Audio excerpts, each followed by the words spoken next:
Komisi Pemilihan Umum akan segera memutuskan nasib Partai Keadilan dan Persatuan Indonesia atau PKPI setelah adanya putusan Pengadilan Tinggi Tata Usaha Negara atau PT-TUN pada Kamis mendatang.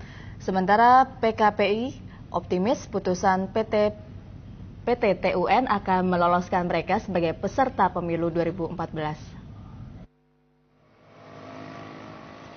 Meski sudah ada putusan Badan Pengawas Pemilu bahwa Partai Keadilan dan Persatuan Indonesia (PKPI) dinyatakan lolos sebagai peserta pemilu mendatang, namun Komisi Pemilihan Umum (KPU) belum juga melaksanakan putusan tersebut.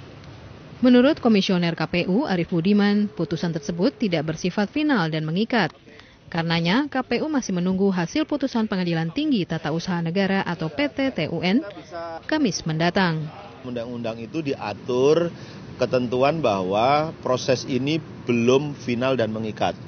Semua putusan Bawaslu itu final dan mengikat kecuali terhadap dua hal, verifikasi partai politik dan pencalonan. Gitu kan. Putusan itu keluar hari Kamis mendatang, kita akan mengkaji gitu ya. Pasti tidak dalam waktu terlalu lama karena menjelang tanggal 9 April dimulainya masa pencalonan itu juga sudah mepet. Kita akan segera putuskan. Sementara Ketua Umum PKPI Sutioso berpendapat keputusan Bawaslu tersebut seharusnya dilaksanakan oleh KPU karena telah diatur dalam undang-undang. Ia menganggap KPU menyalahi aturan. Oleh karena itu, PKPI mengajukan gugatan ke PT-TUN mengenai KPU yang tidak melaksanakan keputusan Bawaslu. Jadi kita sebagai partai politik ini benar-benar menjadi korban dari perseteruan antara KPU dan Bawaslu ini ya. Berbeda tafsir di dalam undang-undang yang sama dan tentu harapan kita ya kita dimenangkan dalam putusan PT-TUN itu. Mengapa?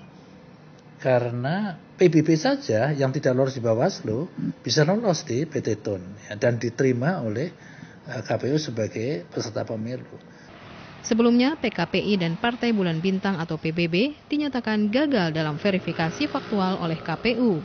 PKPI kemudian mengajukan banding ke Bawaslu dan dinyatakan lolos ke pemilu 2014 mendatang.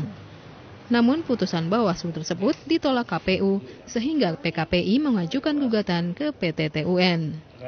Sedangkan PBB bernasib lebih baik. Gugatan mereka terhadap KPU dimenangkan oleh PT-TUN dan KPU menerima keputusan tersebut sehingga PBB ditetapkan sebagai peserta pemilu 2014. Christina Helen dan Doni Indradi melaporkan dari Jakarta.